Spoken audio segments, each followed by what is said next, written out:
안녕하세요. 토요미스테리 디바제시카입니다. 지난해 온 국민을 경악하게 한 정민이 사건 기억하시죠? 이후 아동학대에 대한 경각심이 높아졌지만 어쩐 일인지 비극은 계속되고 있습니다.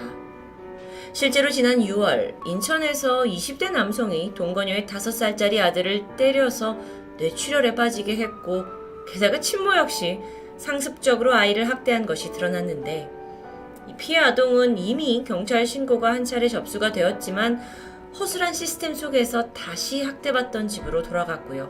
참극은 그렇게 이어졌던 겁니다. 아니, 계속되는 아동학대, 이것은 막을 수 없는가?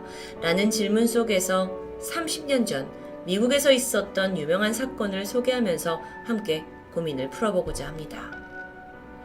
1978년 6월 미국 LA엔 헝가리 출신의 이민자 부부 사이에서 사랑스러운 딸 주디스 바씨가 태어납니다. 배관공이었던 아빠 조제프와 웨이트리스였던 엄마 마리아. 두 사람은 우연히 캘리포니아 한 식당에서 만나서 연애를 했고 가정을 이루게 되었는데요. 주디스가 태어났을 당시 조제프는 45살, 엄마 마리아는 38살, 그러니까 둘 다 적지 않은 나이였습니다. 그렇다 보니 딸은 부부에게 그야말로 눈에 넣어도 아프지 않을 소중한 존재였을 텐데요. 시간이 지나 주디스가 5살이 됐을 무렵 엄마 마리아가 딸과 스케이트를 타러 갔던 적이 있습니다. 그리고 그날 우연히 한 모델 에이전트의 제안을 받게 되죠. 그날부터 엄마는 딸을 유명한 배우로 키워야겠다는 결심을 했습니다. 그래서 주디스에게 연기, 노래, 발성, 제스처까지 배우로서 필요한 자질들을 배우게 하죠. 굉장히 눈에 띄는 예쁜 외모를 가지고 있던 5살 주디스. 머지않아 유명 주스 CF 모델로 발탁됩니다. 엄마의 헌신적인 노력 덕분이었을까요? 이게 첫 광고였는데도 불구하고 아이는 전혀 신인답지 않은 노련함을 보였고요. 곧바로 업계에서 지명 1순위가 되면서 맥도날드, KFC 이런 유명 프랜차이즈 외에도 시리얼, 인형, 피넛버터까지 총 70개의 광고에서 모델로 활약하게 되죠. 그러던 주디스는 1987년 본격적으로 영화 조스4에 출연하면서 아역 배우의 길을 걷게 됩니다. 이후에 디즈니 러브콜까지 받으면서 애니메이션 더빙 출연까지 그야말로 승승장구였습니다. 관계자에 따르면 주디스는 누가 특별히 가르쳐주지 않아도 그 상황에 맞는 말과 행동을 연기로 보이는 엄청난 영특함을 가졌다고 해요. 마치 선천적으로 배우가 되기 위해 태어난 아이 같다는 극찬이 있었죠. 아이가 7살이 되었을 무렵입니다. 각종 TV 광고의 영화 출연으로 인해서 주디스의 수입은 연간 10만 달러, 하나로 1억 원을 웃돌았습니다. 그 당시가 80년대라는 걸 감안하면 엄청난 돈이었죠. 그렇게 주디스가 인기와 부를 축적하면서 가족들도 덕분에 LA의 부유한 동네 웨스트힐로 이사를 하게 됐고요. 방 4개짜리 럭셔리 단독주택에 살게 됩니다. 정말 꿈만 같은 일이었습니다. 그런데 그 행복은 그리 오래 가지 못했는데요. 아이가 가져온 경제적 넉넉함이 머지않아 예상치도 못한 비극을 낳게 됩니다. 배관공으로 일하던 아빠 조제프는 이 주디스가 잘 나가기 시작하자 일을 그만두었고요. 얼마 후에는 알코올 중독에 빠져버립니다. 사실 그는 이 결혼 전에도 알코올 때문에 이혼당한 전적이 있긴 했어요. 그런데 삶이 편해지니까 또다시 시작된 거죠. 이 정도까지는 우리도 덜어 들어봤던 연예인 가족에게 있을 법한 사례일 수 있지만 이제부터는 좀 이해하기가 힘든데요. 아빠 조제프는 딸이 돈을 많이 벌어오는 게 좋기도 했지만 한편으로는 어린애가 자기보다 훨씬 경제적 능력이 뛰어나다는 것에 묘한 박탈감과 질투를 느꼈습니다. 그래서 한 예로 어느 날 술에 취해서 친구들 앞에서 딸과 아내를 죽여버리고 나도 죽을 거다라는 무시무시한 말을 내뱉기도 했는데요. 그 사이에 음주운전으로 3번이나 체포가 되었고 열등감과 분노에 사로잡혀서 집에 와서는 아내와 딸에게 폭언과 폭력까지 일삼게 됩니다. 아빠는 딸의 작은 실수에도 버릇없는 애라면서 막 욕을 하고 감정이 폭발했습니다. 그렇게 상황이 점점 심각해지자 보다 못한 마리아가 1986년 12월 가정폭력으로 남편을 신고해요. 하지만 안타깝게도 마땅한 증거가 없다는 이유로 고소는 얼마 후에 취소됩니다. 사실상 언어폭력이 빈번했기 때문에 어떤 폭력을 했는지 그 제대로 된 증거를 모으기가 쉽지 않았던 겁니다. 이후에 남편은 아빠는 반성하는 듯 보였습니다. 술도 끊고 다정한 가장이 되는 듯 했지만 얼마 못 가서 또다시 끔찍한 폭언이 이어졌죠. 그 폭언이 어느 정도였냐면 내가 니네 모녀의 목을 잘라서 죽일 거다. 집에 불을 지를 거다. 라는 정말 상상도 못할 협박이었습니다.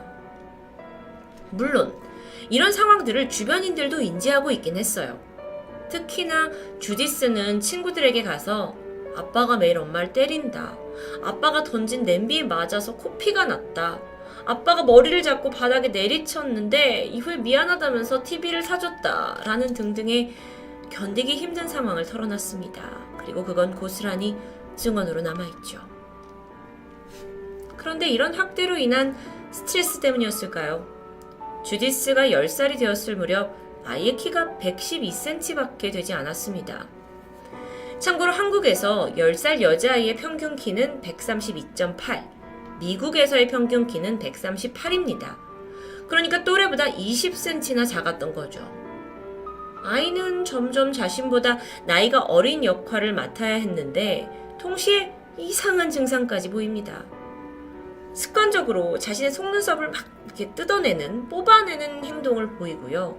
기르던 고양이의 수염을 자꾸 땡기는, 이런 걸 일명 발모벽이라고 하는 강박장애의 일종으로 증상으로 보고 있습니다. 뿐만 아니라 날이 갈수록 촬영장에서 갑자기 울음을 터뜨리거나 이유 없이 히스테리를 부리는 날들도 이어졌죠. 그러면서 한편으로는 이 정신나간 아빠 조제프가 학대를 일삼으면서도 혹시나 가족들에게 내가 버림받는 게 아닌가 두려웠습니다. 특히나 집에 돈을 불러 가져오는 이 딸이 아내와 함께 사라지는 걸 우려했는지 아예 아내가 친척들과 소통하지 못하게 편지를 숨기는 모습도 보이게 되죠. 알코올 중독에 폭력에 열등감, 불안감, 집착까지 그는 점점 정신적으로 피폐해지고 있었습니다. 그러던 1987년 주디스가 영화 촬영을 위해서 엄마와 함께 바하마로 떠날 준비를 하고 있었는데요. 설레는 마음으로 줌을 막 싸고 있던 아이의 방에 아빠가 들이닥치더니 손에 칼을 들고 있습니다. 여행 후에 엄마랑 즉각 집으로 돌아오지 않으면 죽여버리겠다라는 협박을 서슴없이 남겼죠. 목에 칼을 들이댔습니다. 도저히 아빠의 행동이 아니었던 겁니다. 촬영이 끝났고 결국 엄마 마리아는 딸을 데리고 일단 친오빠 집에 피해 있기로 마음먹었습니다. 그런데 주디스는 그 여행 전에 아빠에게 들었던 협박이 너무도 무서워서 엄마를 졸라서 일단 집으로 돌아가자라고 할 수밖에 없었는데요. 사실 이 집안의 이런 심각한 상황은 지인, 친척분들 아니라 동네 사람들조차 아는 일이었다고 합니다. 그런데 정작 마리아는 왜 이혼을 하지 않았는가? 다른 이유가 있었죠. 만약 지금 이혼을 한다면 딸이 벌어들여온 재산과 살고 있는 이 럭셔리 주택을 남편에게 뺏길 게 두려웠던 겁니다. 뿐만 아니라 자신의 이혼으로 인해 혹시 잘나가는 딸의 커리어에 흠이 되지 않을까, 문제가 되지 않을까 하는 염려도 포함되어 있었습니다. 그렇게 위태로운 시간을 보내던 어느 날, 주디스가 오디션 도중에 울음을 터뜨리더니 벼랑간 입을 굳게 다물어버려요. 아예 말을 하는 걸 거부하는 겁니다. 이런 심각한 상황을 인지한 매니저가 일단 이 주디스가 심리상담을 받을 수 있도록 엄마를 설득했고, 상담을 받아본 결과 아이는 심각한 신체적, 물리적, 정신적 학대에 시달리고 있다는 소견이 나오죠. 여기서 끝이 아니었습니다. 이 상담 결과는 즉각 아동복지센터에 보고가 되었고 얼마 후에 담당하고 있는 사회복지사가 주디스 집을 방문합니다. 사회복지사 등장에 당황한 엄마는 남편이 아이를 좀 심하게 다루긴 하지만 그래도 나는 이혼을 준비 중이고 이 딸과 함께 이사갈 아파트도 구했다 라면서 안심시켰죠. 이때 사회복지사는 더 이상 상황을 자세히 파헤치지 않은 채 엄마의 말을 믿고 이 케이스를 종결합니다. 추후에 여기에서 엄청난 허점이 발견되는데 사실 미국에서는 사회복지사 한 명이 담당하는 사례가 원칙상 50건을 초과할 수 없습니다. 50명의 아이들을 돌본다는 얘기죠.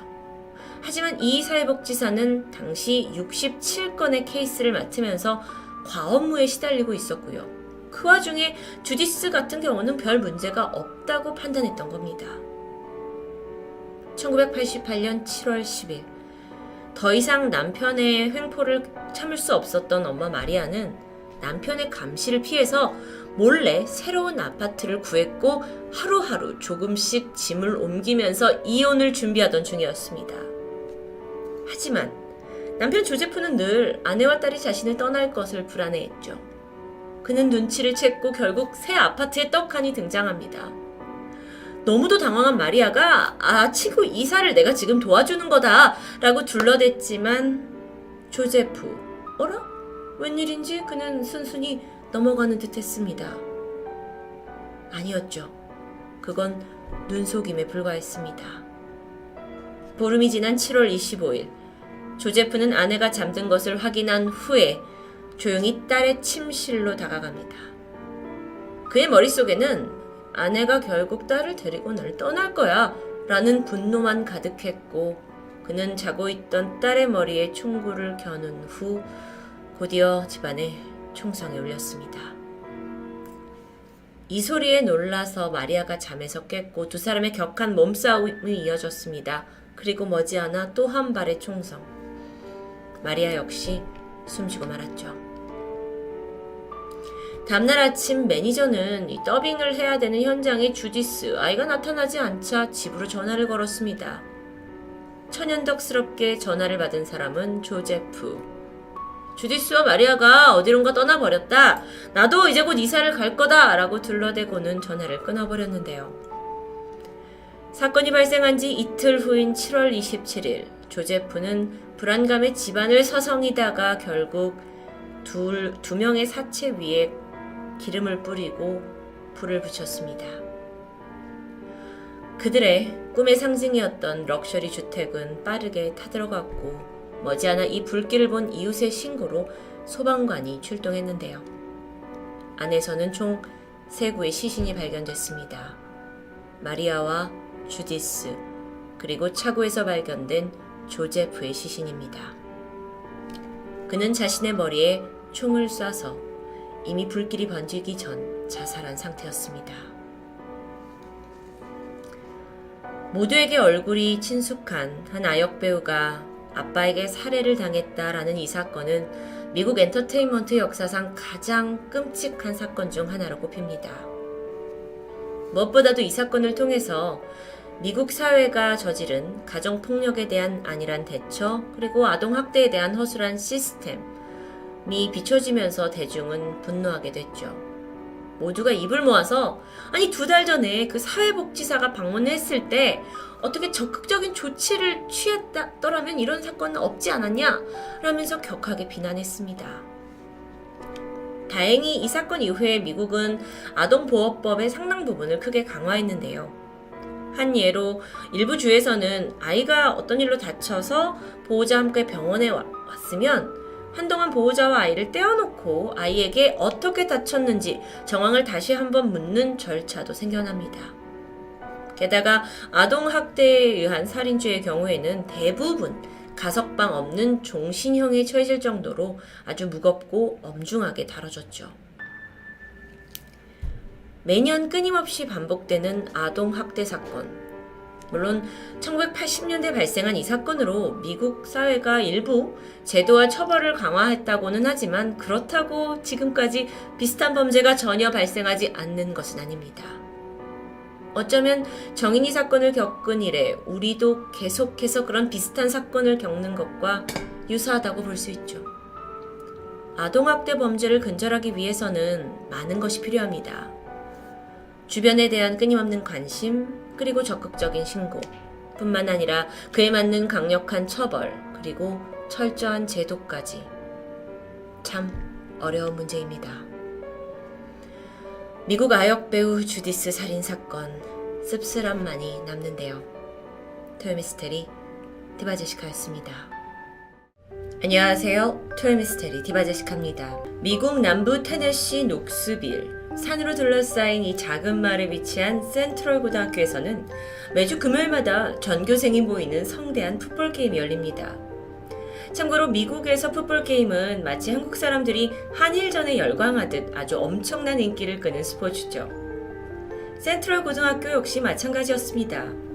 그 중에 풋볼 게임의 꽃이라고 불리는 치어리딩, 이게 시작되면 환호성이 더 커지는데요. 그 가운데 아주 열정적으로 치어리딩을 하는 바로 이 소녀는 엠마 워커. 학교 치어리딩 팀에서 유일한 신입생이었는데 어릴 때부터 체조를 했기 때문에 그 능력을 인정받아서 당당하게 팀에 합류하게 되죠. 보시다시피 눈에 띄는 예쁜 외모와 또 성격도 유쾌해서 항상 주변에 밝은 에너지를 내뿜는 소녀였습니다. 그런 엠마의 꿈은 아동병실 간호사. 실제로 주말마다 지역 병원에서 봉사활동을 했을 만큼 마음도 착한 아이였죠. 그런 엠마에게 어느 날 사랑이 찾아왔습니다. 바로 학교 풋볼팀의 에이스 라일리 골. 엠마보다 2살이 많았던 라일리는 건장한 체격에 풋볼도 잘하고 비디오 게임을 좋아하던 학교에서 인기 많던 소년이었죠. 보면 에이스 선수와 예쁜 신입생 치어리더의 만남입니다. 마치 하이틴 영화의 소재 같은 그런 이야기인데 전교생이 부러워하는 커플로 금방 주목받게 됩니다. 라일리와 엠마는 함께 파티를 즐기기도 하고 캠핑도 가면서 로맨틱한 관계를 쌓아가죠. 그런데 시간이 갈수록 둘의 관계가 어딘가 묘하게 어긋나기 시작합니다. 이게 라일리가 엠마에게 지나치게 집착을 하면서부터인데요. 우선 라일리는 엠마가 자기 외에 다른 친구들과 어울리는 걸 극도로 싫어했습니다. 그러면서 엠마의 옷차림까지 지적하기 시작했고, 또 엠마가 알바를 하는 날에는 끝날 때까지 그녀의 일터 주차장에서 기다리고 있기도 했고요. 좀 부담스럽죠. 이게 애정과 친절의 도를 조금씩 넘는 것처럼 보였습니다. 결국 두 사람은 다툼이 잦아졌고, 그럴수록 라일리는 엠마에게 욕설을 하기도 하고, 심지어 너가 날 떠나면 죽여버리겠다 라는 협박까지 튀어나오게 되는데요. 그러던 중 우연히 두 사람의 위태로운 관계를 알게 된 엠마의 부모님이 딸한테 라일리와 헤어지라고 조언합니다. 근데 그마저도 쉬운 일이 아니죠. 라일리가 너가 나랑 헤어지면 나는 견딜 수 없고 목숨을 끊을 거다 라는 협박까지 했던 겁니다. 엠마는 마음이 약한 소녀였기 때문에 차마 불만이 있었지만 라일리를 떨쳐낼 수가 없던 거죠. 그렇게 두 젊은 커플이 만남과 이별을 반복하던 어느 날 엠마의 부모님이 극단적인 방법을 선택하게 돼요. 딸의 휴대전화를 압수해버리죠. 그러면서 시기가 맞물려서 라일리가 먼저 고등학교를 졸업했고 두 사람은 자연스럽게 멀어지는 듯 했는데 아니었습니다. 사실 라일리는 엠마와 계속 연락을 주고받고 있었어요. 라일리가 대학 때문에 다른 곳으로 떠나긴 했지만 그 전에 엠마에게 아이팟 터치를 사주면서 이걸 와이파이를 연결해서 어쨌든 핸드폰이 없어도 문자를 주고받을 수 있었던 거죠. 그러던 2016년 10월 말, 엠마는 우연히 대학생이 된 라일리가 다른 여자들과 파티에서 어울린 흔적을 SNS를 통해서 발견합니다. 당연히 여자친구로서 화가 치밀었고 라일리에게 이별을 선언하게 되는데 이성적인 이유였습니다. 하지만 그는 순순히 이별을 받아들이지 못했어요. 그러더니 술과 약을 복용하면서 자살을 시도하게 되죠. 물론 이게 미수에 그치긴 했지만 이 일로 엠마는 아니 이거 내가 어떻게 해야 되지? 하면서 충격을 받게 되는데 한 달 후였던 10월 18일 금요일 이날 센트럴 고등학교에서는 대대적인 풋볼 경기가 열렸습니다. 시합이 끝나고 학생들끼리 애프터 파티도 예정되어 있었죠. 당시 공식적으로 엠마는 라일리와 헤어진 상태. 그렇다 보니까 엠마의 부모님도 경계를 풀고 오랜만에 딸이 파티에 참석하는 걸 허락하게 되는데요. 그렇게 친구의 집에서 한참 즐거운 시간을 보내던 밤 11시 30분. 엠마의 핸드폰에 모르는 번호로 심상치 않은 문자가 도착합니다. 네가 내 말을 듣지 않으면 나는 네가 사랑하는 사람들을 해칠 거야. 문자에는 친구 집에서 파티를 하고 있는데 밖으로 나와라 라고 요구를 하고 있어요. 근데 엠마는 이게 본능적으로 라일리나 또 친구들이 뭔가 나를 붙잡으려고 이렇게 장난을 치는 거다 라고 느꼈고 대수롭지 않게 행동했죠. 그런데 협박 문자는 계속됩니다. 심지어 마지막 문자는 그 집 밖에 나가봐라. 시체가 있을 거다 라는 끔찍한 내용까지 있었습니다. 그러니까 엠마가 잔뜩 겁이 났고 결국 친구 몇 명과 함께 혹시나 하는 마음으로 주변을 살펴보는데요. 근처 수풀에서 엎드려서 쓰러져 있는 한 남성이 발견됩니다. 놀랍게도 라일리였죠. 다행히 그는 의식이 있었습니다. 하지만 자기가 여기 왜 쓰러져 있는지 기억을 못하는 듯 했어요. 그러면서 분명한 건 누군가 내 머리를 둔기로 내려쳤고 납치를 해서 여기로 데려왔다고 말하는데 근데 이상합니다. 경찰에 신고를 하는 게 당연한데 친구 노아라는 사람한테 전화를 걸어서 잠시 후 데리러 온 노아와 함께 그 자리를 뜨게 되죠. 이날 사실 라일리를 데리러 온 노아조차도 좀 네가 납치당해서 여기 누워있다고? 라는 주장을 쉽게 믿지 못했다고 합니다. 자, 그런데 파티 다음 날인 오전 10시 15분 집에 혼자 있던 엠마 외출을 준비하던 중이었습니다. 그런데 갑자기 누군가 거칠게 현관문을 두드리고 있었죠. 엠마는 이미 전날에 굉장히 꺼림직한 일을 겪었던 차라 바로 공포에 휩싸이게 되는데요. 그리고 이때 저로서는 쉽게 이해할 수 없는 선택이지만 어쨌든 엠마는 이 무서움에 견디지 못하고 라일리에게 문자로 도움을 요청하게 되죠. 그리고 그는 곧장 차를 끌고 엠마의 집을 방문합니다. 무서워하고 있는 엠마를 위로하면서 둘은 집 앞에 앉아 이런저런 얘기를 나누고 있었는데요. 그러다 잠시 후 집에 돌아온 엠마의 엄마가 둘을 목격하게 됐고 엄마가 막 화를 내면서 너 돌아가라! 라고 요구합니다. 라일리는 어쩔 수 없이 자리를 뜨게 되고요. 어쩌면 고등학생 소녀였던 엠마에게 최근 며칠 사이에 벌어진 이 모든 일은 좀 혼란스러웠을 수도 있습니다. 남자친구와 이별했고 자살 시도도 했고 남자친구가 갑자기 납치당했다면서 쓰러져 있기도 하고 그래도 다행히 주말을 가족과 함께 보내면서 안정을 되찾게 됐고요. 일요일 밤 평소처럼 잠자리에 듭니다. 11월 21일 월요일 새벽 엠마 아버지가 집안에서 들린 이 폭발음에 번쩍 깨어났죠. 바로 침실을 빠져나와서 제일 먼저 향한 곳은 엠마의 방이었습니다. 보니까 아이는 침대에 조용히 잠들어 있어요. 이상하다 싶어서 거실과 주방 곳곳을 살펴봤지만 이상한 점은 없었습니다. 아버지는 오히려 내가 헛걸 들었나 싶어서 다시 잠자리에 드는데요. 다음날 아침 6시 가장 먼저 기상을 한 엄마가 딸을 깨우기 위해 엠마 방으로 향했습니다.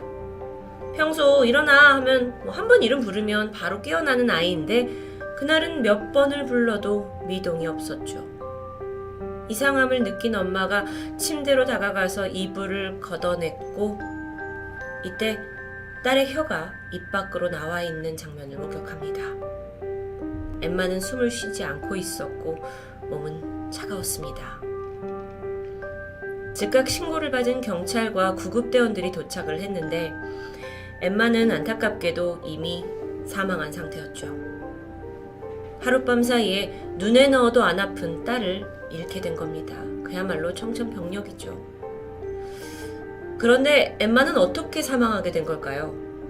자살? 또는 수면 중에 호흡곤란? 경찰은 수사에 착수를 했고 이내 엠마의 방에서 그리고 벽에서 볼펜 정도 크기의 총알 구멍 한 개를 찾아냅니다. 외부에서부터 뚫린 구멍이었는데 이건 엠마의 침대를 향하고 있었죠. 즉 다시 말하면 집 밖에서 누군가 엠마의 방을 향해서 2발의 총을 쐈던 겁니다. 그중 한 발은 그녀의 베개를 관통했고 나머지 한 발은 그녀의 왼쪽 귀를 관통했습니다. 그래서 엠마가 사망을 하게 된 거죠. 즉 이건 명백한 살인사건입니다. 경찰은 엠마 주변에 원한을 품고 있거나 평소 갈등이 있던 인물을 추적했습니다. 예상하셨겠지만 가장 많이 등장한 이름은 남자친구 라일리. 그런데 라일리 역시 엠마의 죽음 소식을 듣고 큰 충격을 받은 듯했어요. 그래서 트위터에다가 나는 너를 영원히 사랑한다 라는 애도의 글을 게시하기도 했죠. 그렇게 조사가 진행되던 중 이번엔 그 라일리의 친구 알렉스에게서 제보가 들어옵니다. 사실 엠마가 사망하기 하루 전에 라일리가 할아버지 집에서 내가 권총을 몰래 빼돌렸다 하면서 친구 알렉스에게 보여줬다는 겁니다. 총. 왜 총을 가져왔냐 했더니 지난번에 내가 납치당한 거 있지 않았냐. 그때 이래로 나는 나 자신을 좀 보호해야 될 것 같다 라고 설명을 했다 하지만 사실 친구들은 일단 총이라는 거가 두려웠고 또 그 자살 시도가 있었기 때문에 얘가 또 이상한 생각을 하는 거 아닌가 라고 우려하던 참이었습니다. 하지만 이 엠마 사건에서는 총이 무기였기 때문에 라일리는 즉각적으로 유력한 용의자로 떠오르게 되죠. 경찰에서 그는 나는 그날 그 친구 노아랑 시간을 같이 보냈다 라고 진술했습니다. 근데 그날 밤 엠마가 문자가 와서 이별을 고했고 감정에 복받쳐서 차 안에서 새벽 내내 울었다고 말하는데요. 이때 경찰이 그러면 너 할아버지네에서 가져온 권총은 어디 있냐 라고 묻자 라일리가 무슨 소리냐 나는 총을 소지한 적이 없다라고 강력히 반박합니다. 아니 우리가 이미 너의 친구 진술을 확보했다 라고 말했지만 끝까지 모르는 일이라고 잡아댔는데요. 어쨌든 지금까지 조사로는 라일리의 살인에 대한 결정적인 증거가 없었기 때문에 경찰로선 그를 체포하는 게 불가능했습니다. 하지만 지금 보시는 이 사진 속의 라일리 친구들은요. 그러니까 왼쪽에 있는 건 총을 가지고 있던 걸 본 알렉스고 또 오른쪽에 있는 건 사건 직전까지 함께 시간을 보낸 노아였죠. 이 친구 둘은 이미 라일리를 강력하게 의심하고 있었어요. 심지어 노아한테는 야, 총에 묻는 이 지문은 어떻게 지우냐? 라는 방법을 물어본 적도 있을 정도죠. 그래서 두 사람은 은밀하게 경찰과 협력합니다. 작전에 따라 라일리 집을 방문해서 평소처럼 비디오 게임을 하기로 약속하게 되는데 이들의 몸에는 초소형 카메라와 마이크를 착용한 상태였죠. 세 사람은 즐겁게 비디오 게임을 즐기는 듯 했습니다. 그렇게 지나가듯 엠마의 이야기가 나왔는데 그때 어떤 대답을 했는지 직접 보시죠. Sorry about him, my dog. I want to be so upset and I can't because I'm more worried about getting arrested and putting away for murder that I didn't commit. And never in my life would I kill someone that I love that much. Love you, bro. It sucks you gotta deal with all this, man. Riley clearly had no clue about the sting. He had faith in his friends. And I'm trusting you guys, like, with my life because, I mean, this is 70 years in jail if I get convicted of something I didn't do. Why can't you just give him a gun? Just, 총에 관한 이야기죠. it just needs to be gone. For whatever reason, it just needs to be gone. You guys don't have to come with me if you don't want to. I mean, I got your back, man. If it's in the Tennessee River, they will never find it. 결국 이 대화 끝에 노아와 알렉스는 라일리를 도와서 강에 권총을 버리는 일에 동참합니다. 셋은 함께 차를 타고 라일리의 양아버지 집에 들리게 되는데 거기에서 쓰레기 봉투에 담겨있는 문제의 권총을 챙기게 되죠. 그 사이 알렉스는 몰래 경찰에게 문자를 보냈고요. 비밀스럽게 그들의 차를 뒤쫓게 됩니다. 잠시 후 테네시 강가와 가까운 곳에 차가 멈췄습니다. 라일리는 미리 준비한 장갑을 꼈고 쓰레기 봉투에서 조심스럽게 총을 꺼내드는데 그 순간 경찰이 랄리를 덮쳤고 현장에서 체포됩니다. 증거인멸의 순간이었죠. 추가로 차 안에서는 범행 당시 입은 것으로 확인되는 옷까지도 발견되면서 증거가 성립됩니다. 엠마가 집에 혼자 있던 그날, 밖에서 문을 두드렸던 그 의문의 누군가를 기억하시죠? 그것 때문에 엠마가 겁을 먹었잖아요. 경찰은 그 사람 역시 라일리일 거라고 추정합니다. 또한 파티 당일에 덤불에서 쓰러진 채 발견된 건 역시 엠마의 관심을 끌기 위한 라일리의 자작극일 확률이 높았죠. 살인죄로 검거된 라일리는 엠마의 방을 향해서 자신이 총을 쐈다라는 것을 인정했습니다. 하지만 절대로 죽일 의도는 없었다고 말해요. 그럼 왜 총을 쐈던 걸까요? 앞서 문을 두드린 것처럼 또는 자기가 납치된 것처럼 꾸민 것처럼 엠마가 겁을 먹게 되는 순간이 되면 자기를 필요로 하기 때문에 그걸 바랬다는 거죠. 그의 살인 의도가 있었느냐 없었느냐를 명백히 밝혀내는 재판이 이어졌고요. 결국 엠마가 사망한 지 2년 만인 2018년 5월 8일 라일리는 1급 살인 그리고 스토킹으로 종신형에 처해집니다. 한 소녀를 향한 남자친구의 집착이 불러낸 엄청난 비극. 이건 결코 사랑이라는 이름을 붙일 수도 붙여서도 안 되는 추악한 욕망에 불과했습니다. 한편 사랑하는 딸을 잃은 엠마의 부모님은 젊은 커플들에게 이런 경고를 남겼는데요. 당신의 남자친구 혹은 여자친구가 당신을 어딘가에 가지 못하게 하거나 무언가를 입지 못하게 하거나 누군가를 만나지 못하게 한다면 그건 더 이상 정상적인 관계가 아닙니다. 토요미스테리 디바제시카였습니다.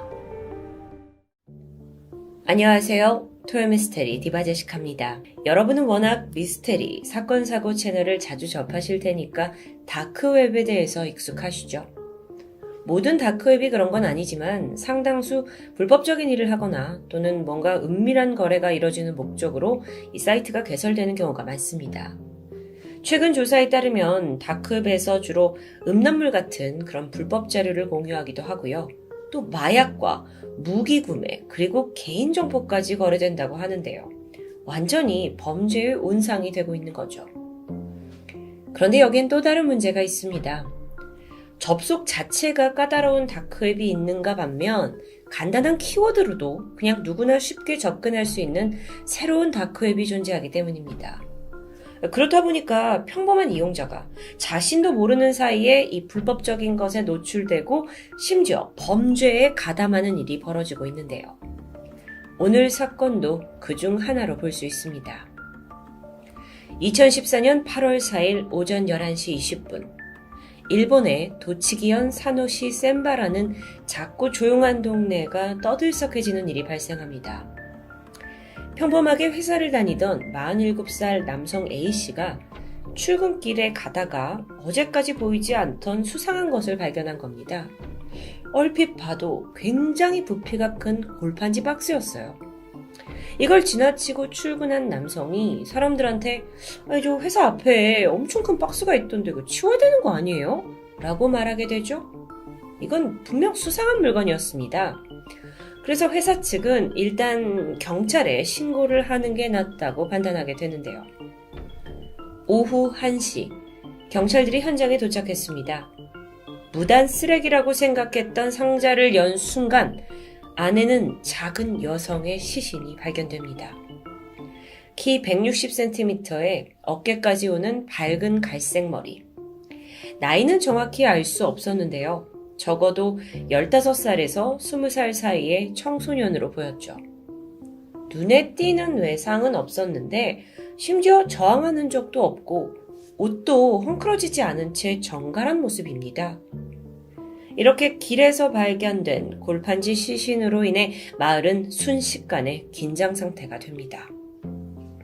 다음 날인 5일 오전 부검 결과가 나왔습니다. 아직 부패가 되기 전이라 비교적 정확한 결과를 알 수 있었죠. 우선 시신의 혈액에서 여러 종류의 항정신약 성분이 검출되었습니다. 항정신약. 혹시 누군가 다량의 약을 먹이고 이 아이를 살해한 걸까요? 치아를 분석한 끝에 신원도 확인됐죠. 사망한 이는 사이타마현 출신의 16살 소녀 시라츠 카나. 이 사이타마현이라는 곳은요, 시신이 발견된 도치기현과 바로 인접해 있는 곳입니다. 그런데 사망한 시라츠 카나, 이 아이가 무려 2년 전부터 실종 신고가 된 상태였어요. 최초 신고가 됐을 당시에 그녀는 아동 자립지원시설, 그러니까 쉽게 말해서 보육원에서 생활을 하고 있었죠. 그러던 2012년 9월 돌연 카나가 자취를 감추게 되고 시설 관계자가 경찰에 실종 신고를 했습니다. 당시 이 보육원은 생활이나 좀 행실에 문제가 있는 아이들이 많이 머물고 있었는데, 그렇다 보니까 당시의 경찰은 단순 가출로 여기게 되죠. 근데 그 기간이 길어집니다. 그러자 결국 이 카나의 친모에게도 연락이 취해졌어요. 다음 해인 2013년 2월 어머니 또한 경찰에 실종 신고를 접수합니다. 그리고 그때로부터 1년 반이 지난 2014년 8월에 돼서야 아이가 싸늘한 시신으로 돌아온 겁니다. 처음 경찰은 이 골판지 박스를 버리고 간 목격자를 찾으려고 했는데 없습니다. 그래서 용의자를 찾을 증거가 없어요. 사건 해결에 꽤 난항을 겪을 거라고 예상했지만 사건이 예상 밖으로 술술 풀려갑니다. 시신이 발견되고 다음 날인 5일 늦은 밤에 신주쿠 경찰서로 한 남성이 들어와요. 그는 이와사키 하루유키였죠. 45세의 무직 남성입니다. 그는 이 지역을 떠들썩하게 했던 골판지 박스 시체 유기 사건을 막 뉴스로 접했다면서 떨리는 목소리로 말했죠. 그게 발견된 이상 제가 더 이상 도망갈 수 없다고 생각했어요. 이게 지금 자수를 한 것 같은데요. 하지만 정작 그는 카나를 직접 죽인 범인은 자신이 아니라고 말합니다. 돈을 준다길래 그저 시체 유기를 도왔다고 해명했죠. 게다가 처음에는 그게 시체라는 것도 몰랐고 자신은 죽은 이와 전혀 관련이 없다고 말하는데요.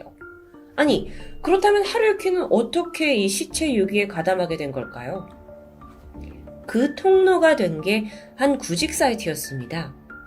이 하루유키가 무직 생활이 길어지게 되자 가족들이 좀 나가서 일 좀 해라 라고 채근을 하게 되죠. 그래서 결국 그는 인터넷 구직 사이트를 들락거리다가 구미를 자극한 게 있었는데 그게 바로 다크웹의 구직 사이트였습니다. 일본에서는요, 대표적으로 뒷면의 헬로워크 또는 어둠의 직업안정소라는, 그러니까 음지에서 직업을 구하는 사이트가 존재합니다. 합법적인 일도 있지만 이게 다크웹인 만큼 그러니까 구인을 제대로 할 수 없는 불법적인 일을 이제 알바로 요청하는 게 대다수라고 하는데요. 그러다 보니까 보상도 일반적인 알바와 비교할 수 없을 만큼 두둑합니다. 그래서 일본에서는요, 종종 고액의 알바를 구하는 이들이 이 다크웹을 이용한다고 해요. 그중 한 명이 하루유키였고요. 그에게 주어진 일은 꽤 쉬워 보였습니다. 단순히 짐을 운반하는 거였는데 웬일인지 보수가 짭짤했죠. 하루유키는 단순히 불법 산업 폐기물을 처리하는 일일 거야 라고 예상했습니다. 그리고 약속 당일 만나기로 한 코시기야의 시내의 한 아파트로 향하게 되죠. 그리고 거기서 자신이 운반해야 하는 게 산업 폐기물이 아니라 사람의 시신이라는 걸 알게 됩니다. 이때 하루유키가 갈등하게 돼요. 뭐야? 이 정도로 위험한 일이라면 이건 하루에 적어도 100만엔, 그러니까 약 1000만 원은 뜯어낼 수 있는 거 아니야? 우리가 예상했던 갈등은 아니었죠. 결국 그는 이 시신 유기에 동참하기로 결정했고요. 아파트에서 만난 남성과 함께 시신을 이불에 둘둘 말아 커다란 골판지 상자에 포장하듯 넣었습니다. 그리고 자동차를 이용해 상자를 거리에 유기하게 되는데요. 자, 이 증언으로 인해서 수사는 급물살을 타게 됩니다. 특별수사반이 그가 방문했던 아파트의 주소를 확보했고요. 거기에 거주하고 있던 30살 남성 쿠리바야시 토오루를 새로운 용의자로 지명수배하게 돼요. 그리고 일주일이 채 지나지 않은 8월 12일 사이타마시의 한 공원에서 경찰은 마침내 쿠리바야시를 체포하는 데 성공합니다. 여긴 시신이 발견된 곳에서 약 60km 정도 떨어진 곳이었습니다. 경찰이 당시 택시에서 내리고 있는 쿠리바야시를 손쉽게 제압했다고 해요. 현장에서 체포된 쿠리바야시는 모든 걸 체념했는지 곧장 자신의 범행을 시인합니다. 사건 이후에 시내에 있는 한 사우나에서 계속 은신했던 게 알려졌죠. 자, 그렇다면 이제 가장 중요한 부분이 남아 있습니다. 살해 동기가 뭐냐는 겁니다. 아니, 무엇보다도 이 피해자, 청소년이었던 시라츠 카나와 쿠리바야시는 어떻게 만나게 된 걸까요? 이에 앞서서 먼저 피해자 아이에 대해서 좀 더 알아봐야 할 것 같습니다. 카나는 초등학생 때까지만 해도 엄마와 또 3명의 언니 사이에서 예쁨을 받으며 성장했습니다. 중학교에 가서도 테니스부 활동을 하면서 아주 건강하고 활기 넘치는 아이였죠. 근데 중학교 2학년쯤 가세가 급격히 기울었습니다. 결국에 아이들을 제대로 돌보지 못하겠다라고 생각한 엄마는 막내였던 카나를 보육시설에 맡기게 됩니다. 모든 게 가난 때문이었죠. 해당 시설이 불량한 아이들이 많은 곳이긴 했어요. 하지만 카나가 행실이 나쁜 아이는 아니었습니다. 가정 형편 때문에 여기에 오게 된 거니까요. 오히려 아이는 아주 빠르게 적응했다고 해요. 시설에 있는 어린 아이들과 잘 놀아줬고 또 운동 실력이 좋아서 아이들에게 인기도 많았고요. 꼬마들이 카나짱이라고 부르면서 그녀를 잘 따랐다고 하는데요. 이렇게 잘 살고 있나 싶었지만 카나의 마음 한켠은 어두웠습니다. 아니, 갑자기 집을 이렇게 떠나서 보육시설에서 엄마 없이 생활한다는 건 당시 14살이던 소녀가 감당하기엔 분명 힘든 일이겠죠. 게다가 이 시설의 생활 규칙이 꽤나 엄격합니다. 오전 6시 반에 일어나야 되고 아침, 점심, 저녁을 딱 그 시간에 먹어야 돼요. 유일한 오락거리라고는 텔레비전을 보는 건데 그것도 저녁 7시부터 8시 사이 딱 1시간만 볼 수 있는 거죠. 그렇다 보니까 카나가 나 이 시설을 빨리 나가고 싶다 라고 자주 호소했는데요. 함께 지내던 아이들에게도 나 밖에 나가면 염색도 하고 피어싱도 할 거다 라면서 자유로운 생활을 꿈꾸게 되죠. 그리고 얼마 지나지 않은 2012년 9월 결국 시설에서 도망쳐 나옵니다. 이후에 행방불명이 된 거예요. 실제로요, 그 사건 현장에서 그 죽은 채 발견된 아이는 머리 전체가 밝은 갈색이었죠. 그리고 앞머리 일부를 빨갛게 탈색한 모습이었습니다. 왼손에는 반지, 팔찌 같은 액세서리를 착용했고 또 피어싱도 하고 있었는데요. 사실 카나가 이 시설 출신인 아이인데다가 또 이렇게 자유분방한 모습으로 발견이 되면서 이 사건 초반에 이 아이는 불량한 아이다 라고 오인받기도 했다고 합니다. 안타깝죠. 어쨌든 시설을 나간 후에 카나는 사이타마현 한 음식점에서 알바를 시작했습니다. 그리고 그곳에서 운명처럼 손님이었던 쿠리바야시를 알게 되죠. 실제로 이 시내에서요, 쿠리바야시가 어린 소녀와 함께 술을 마시는 걸 목격한 사람들이 덜어 있습니다. 카나는 당시에 이제 15살, 16살이 되던 때였는데 미성년자죠.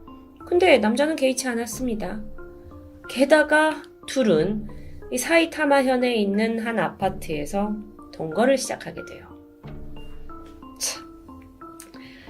범인 쿠리바야시 증언에 따르면 이때에 자신은 굉장히 카나를 아꼈는데 아이의 심리 상태가 불안했다고 말해요. 그래서 보호자이자 친구로서 그녀와 함께 살기로 했다는 쿠리바야시. 너무도 주관적인 해석이죠. 나이 차이가 몇 살인데요. 어쨌든 그의 주장에 따르면 카나는 당시 우울증 약을 복용하고 있었습니다. 이 약이 또 신분증이 있어야만 구매할 수 있었는데 쿠리바야시가 대신 아이를 위해 약을 구해다 줘요. 그러던 2014년 8월 카나가 집에 혼자 있고 싶다고 해서 쿠리바야시가 그래라 그러면서 자기는 차에서 하룻밤을 홀로 보냈다고 말합니다. 그리고 다음날 오전 집에 돌아보니까 카나는 이미 숨을 거둔 상태였죠. 약을 과다 복용했는지 스스로 목숨을 끊은 것 같았습니다. 물론 여러분 이건 이제 약을 과다 복용했다는 건 부검 결과도 일치해요. 하지만 정말 그녀가 스스로 약을 섭취한 건지 아니면 어떤 강압이 있었는지 이건 오로지 사망한 카나 그리고 동거인을 자처한 쿠리바야시만 알고 있겠죠. 남성은 당황했습니다. 사망해 있으니까요. 그런데 자기가 미성년자와 동거했다, 우리는 사랑을 했다, 이걸 누가 쉽게 이해할 수 없을 것 같았습니다. 그리고 무엇보다도 자신이 이 아이를 죽였을 거라고 의심받을 게 뻔했기 때문에 신고하는 것 대신에 시신 유기를 선택합니다. 그리고 익명이 보장되는 다크웹 구집 사이트에 글을 올렸죠. 시신을 같이 이제 운반해달라는 건데요. 머지않아 그 일을 자청하고 나선 사람이 하루유키였습니다. 자, 그렇게 일이 순조롭게 풀리는 듯 했어요. 그러다가 하루유키가 자수를 하면서 그의 존재가 세상에 드러나게 되죠. 자, 이제는요. 과연 이 남자가 시신 유기만 했는지 아니면 카나의 죽음에 직접적인 연관이 있는지를 밝혀야 할 텐데요. 쿠리바야시는 최종 법정에서 징역 2년 6개월에 집행유예 5년형을 선고받습니다. 감옥에 안 간다는 얘기예요. 즉 그 말은 그가 끝내 카나를 직접 살해했다는 증거를 찾지 못했고 시신 유기 죄목으로만 처벌을 받은 상황입니다. 그를 도왔던 이와사키 하루유키 역시 징역 2년, 집행유예 4년의 판결을 받았습니다. 겨우 15살 어린 소녀에게 벌어진 비극. 설령 그녀가 극단적인 선택을 했다 하더라도 과연 주변에 있던 어른들은 아무런 책임이 없는 걸까요? 생활고를 이유로 딸을 시설에 맡겼던 엄마, 그리고 사춘기 소녀의 아픔을 외면한 관계자들, 거리를 떠도는 미성년자를 유인하고 착취한 성인 남성, 게다가 숨진 그녀를 차가운 길바닥에 유기할 계획을 짜고 돈에 눈이 멀어 이걸 실행에 옮긴 사람까지. 한 소녀를 둘러싼 어른들의 행태가 참담하기 그지없습니다. 이 사건은 인터넷 불법 구직 사이트의 존재를 일본에 널리 알리게 되면서 경각심을 불러일으켰죠. 특히나 돈만 주면 뭐든 한다 라고 나서는 사람들이 꽤 많다는 현실이 들춰집니다. 실제로 일본의 한 기자가요, 그 실태를 취재했는데 그 과정에서 나도 예전에 비슷한 방식으로 시신 유기를 한 적이 있다 라는 진술도 있었습니다. 그 이야기를 좀 들어보니까 이 남성 역시 다크웹 구직 사이트를 통해서 일을 찾게 돼요. 작은 상자 하나를 옮겨달라는 내용이었죠. 그래서 그 상자를 이제 건네받았고 절대 안에 내용물을 보지 말라라는 경고를 듣게 됩니다. 그리고 이후 도쿄에서 간사이까지 배송을 시작하게 되는데요. 보지 말라면 더 보고 싶은 법이죠. 참다 못한 그는 신칸센 기차를 타고 가던 중에 살짝 상자 안을 들여다보게 됩니다. 안에는 잘려진 손가락이 들어있었습니다. 자, 이 상황에서 그는 어떻게 해야 할까요? 당장 경찰에 신고해야 한다라는 생각보다는 망설임이 앞섰습니다. 왜냐하면 수십만 엔의 꽤 짭짤한 보수가 걸려있는 일이었기 때문이었죠. 결국 그는 신고를 단념하고 돈만 챙겼습니다. 이게 추악한 인간의 본성일까요? 한편 카나의 사건이 알려진 후에 그녀가 초등학교 졸업문집에 쓴 짤막한 글이 화제가 됐습니다. 20살이 되어 있을 자신에게 한마디 남겨두는 내용이었는데 거기에 카나가 이렇게 적었죠. 20살이 된 카나야, 카페 오픈할 꿈은 이뤘니? 언제나 건강하게 달려가자. 소녀의 꿈은 끝내 영원히 이룰 수 없게 됩니다. 지금까지 토요미스테리 디바제시카였습니다. 안녕하세요. 토요미스테리 디바제시카입니다. 지난 2016년 11월 21일 아르헨티나 중부에 위치한 로사리오시의 빅터 발레라 소아병원에서 한 가지 이상한 소문이 좀 떠돌면서 심심찮은 분위기가 감지되고 있었습니다. 소문의 근원지는 소아병동이었는데요. 이 소문이 퍼진 이후로 직원들이 출입조차 두려워하고 있었던 소아병동. 사건은 병원 내의 CCTV에 찍힌 한 영상에서 시작합니다. 오렌지색 풍선 하나가 이 소아병동 복도에 떠있는 평범한 영상인 듯 했죠.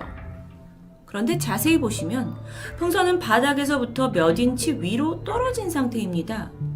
일반적으로 공기가 들어간 풍선은 바닥에 가라앉죠. 그리고 헬륨이 들어간 풍선은 천장 위로 뜨게 됩니다. 그런 게 일반적인데 이 풍선은 그렇지 않은 거예요. 근데 이상한 건 이뿐만이 아니었어요. 떠있는 이 풍선이 바람이 없는 복도에서 저절로 움직이면서 마치 병원에 이곳저곳을 구경하듯 돌아다닌다는 겁니다. 사실 이 풍선이 목격된 초기에는 그 누구도 이걸 이상하게 생각하진 않았습니다. 소아병동이다 보니까 아이들이 가지고 노는 장난감들이 늘 여기저기서 발견됐기 때문이에요.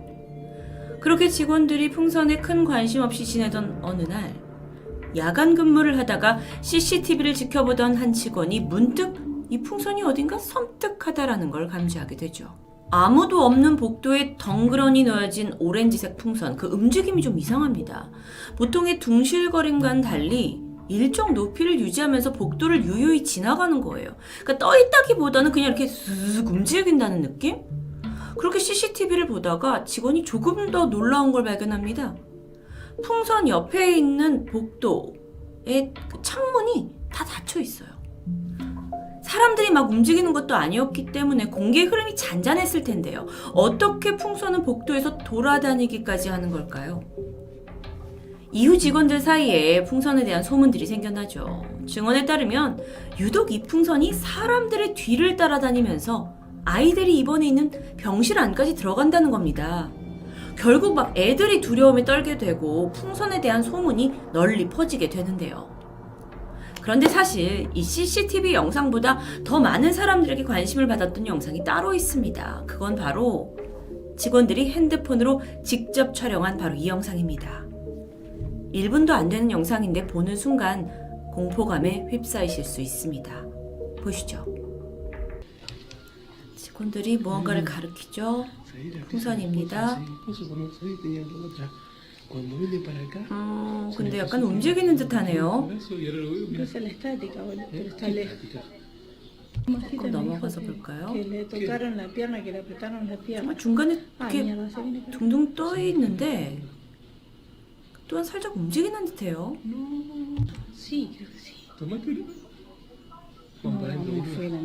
정말 천천히 가까이 다가온 듯한데 다시 한번 보시죠. 너무 무서워서 이 직원분이 아예 카메라를 돌려버리고 말아요.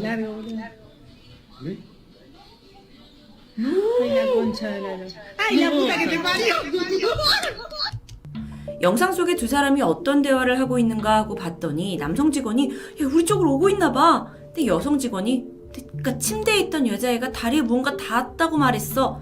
야, 우리 쪽으로 오고 있어. 그 소리치는 장면이었어요.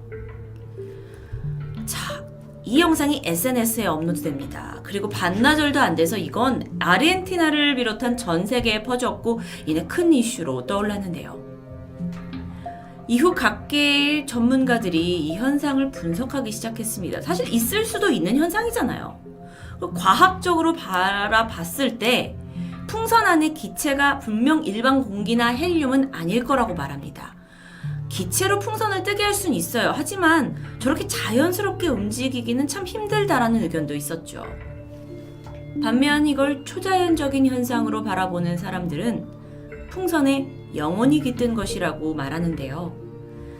이 풍선으로 인해서 오히려 우리가 인지하지 못했던 그 다른 차원과의 소통이 가능하다라고 설명했고 이걸 아주 흥미진진하게 바라봤습니다. 문제는 양쪽 의견 다 명확히 이 풍선에 관한 미스테리를 풀진 못했다는 거예요. 근데 풍선에 영혼이 깃든다는 게 가능한 일일까요? 그 진실은 알 수 없지만 이런 유사한 사건이 도처에 있는 것만은 확실합니다.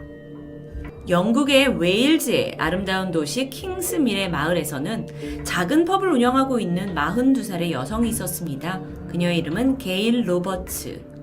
어느 날 그녀가 지인의 생일을 맞아 가게에서 파티를 열게 돼요. 그리고 안을 다 여러 개의 풍선으로 막 데코를 했고요. 준비한 음식이 차려졌고 사람들이 하나 둘 모이더니 한층 이제 즐거운 분위기가 시작됐죠. 그렇게 분위기가 한참 무르익던 그때 참석자 중 한 여성이 아! 하고 놀라며 소리칩니다. 테이블 밑으로 누군가 자신의 다리를 이렇게 움켜쥐는 듯한 느낌을 받았기 때문이었어요. 바로 밑에를 봤죠? 아무도 없었습니다. 혹시 뭐 아이들이 이렇게 들어가가지고 장난을 칠 수도 있잖아요. 근데 오늘의 파티는 모두 어른만 모여있는 자리입니다. 정말 찜찜한 경험이었지만 어쨌든 뭐 금방 잊고 모두 집에 돌아갔고요. 결국 주인 게일만 가게에 남게 되죠.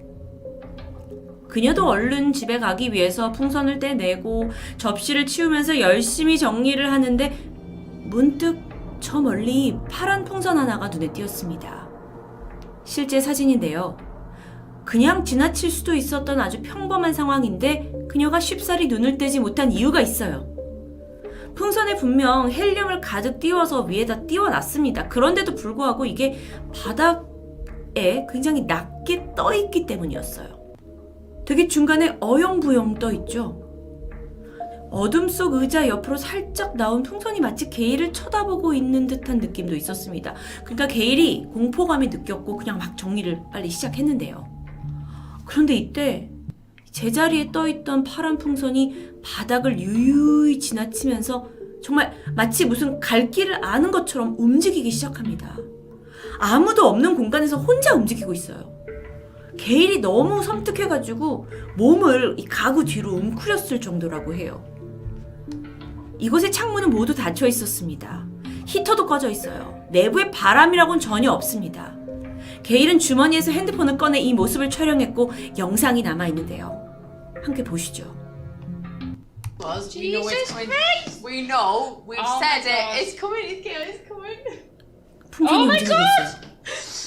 No, wait. 잠깐만. Might not. It might go past us. 이쪽으로 쭉 If it 움직여요. swerves, if it swerves to us, we know. What the Gale? What the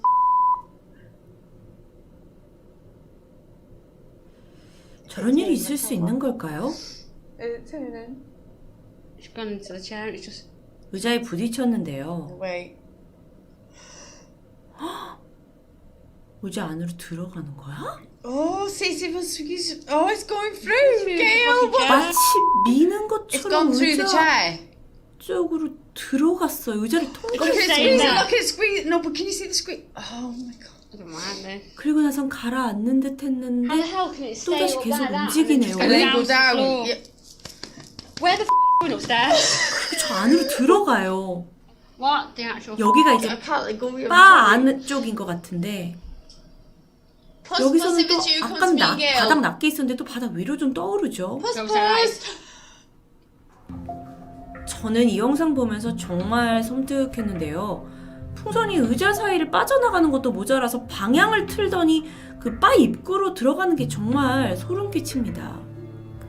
게일 말로는 그 당시에 같이 주문했던 다른 20개의 풍선들도 있었어요. 근데 그건 그냥 여전히 천장에 떠 있었죠. 어떤 것도 움직이지 않았다고 합니다.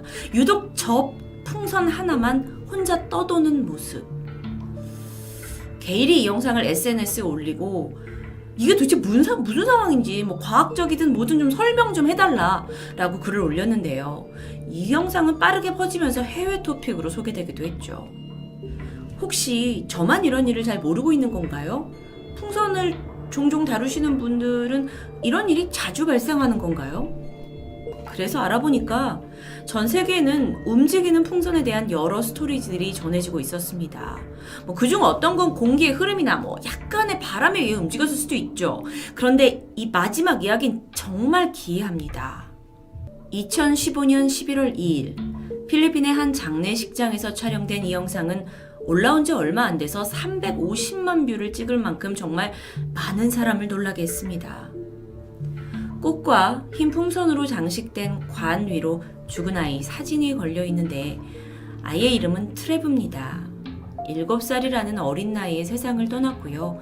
이날은 장례식 날이었죠. 엄마 조이는 이 아직 어리기만 한 막내 아들의 죽음을 쉽게 받아들일 수가 없었고 깊은 슬픔에 빠져 있었습니다. 같은 공간에서요. 그녀는 넋놓고 벽에 걸려있는 아이의 사진에서 눈을 떼지 못했는데 그러다 힘들었는지 고개를 푹 숙이게 되죠. 그런데 이때 아이의 관 쪽에 있던 하얀 풍선 하나가 혼자 움직이기 시작했어요. 그러더니 사람들 쪽으로 서서히 다가와요. 그리고 이내 엄마 조이가 앉아있던 곳에 도달합니다. 그럴 수도 있어요. 근데 너무도 신기하게 풍선이 그녀 곁을 맴도는 듯해요. 조이가 손을 뻗어서 풍선을 끌어당겼죠. 그리고 막 흐느끼기 시작합니다. 이 상황이 마치 풍선이 슬퍼하고 있는 엄마 조이를 달래주는 것처럼 느껴지기도 하는데요. 영상을 한번 같이 확인해 볼게요. 풍선이 움직이죠.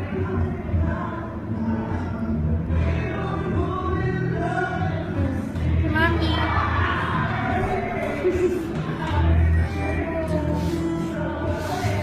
이분이 엄마예요.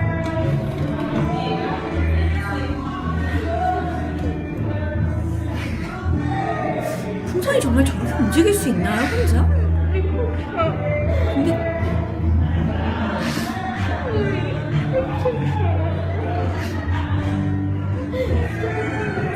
랜덤 뭐 옷의 정전기 때문일까요?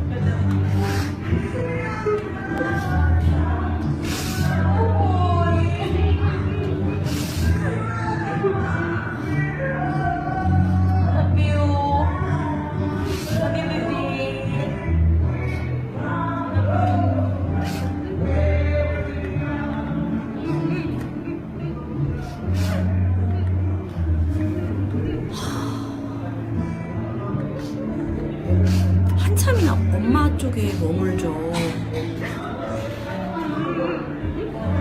엄마가 결국 잡아요. 만약 이 현상이 정말 자연적으로 일어났다면 풍선이 직진으로 이동했다가 한 사람 옆에 저렇게 원을 그리며 머무는 상황이 설명될 수 있을까요? 그게 아니라면 슬퍼하는 엄마를 달래고 싶었던 아이의 영혼이 풍선에 실린 건 아닐까요? 당시 현장에서 이 모습을 봤던 사람들은 풍선이 떠다니는 게 아니라 머무른다에 가까울 정도로 오랫동안 그녀의 곁에 있었다고 말합니다. 조이 또한 이 풍선이 가까이 오니까 뭔가 모든 게 괜찮아질 것 같다라는 심리적 안정감이 들었다고도 말했죠.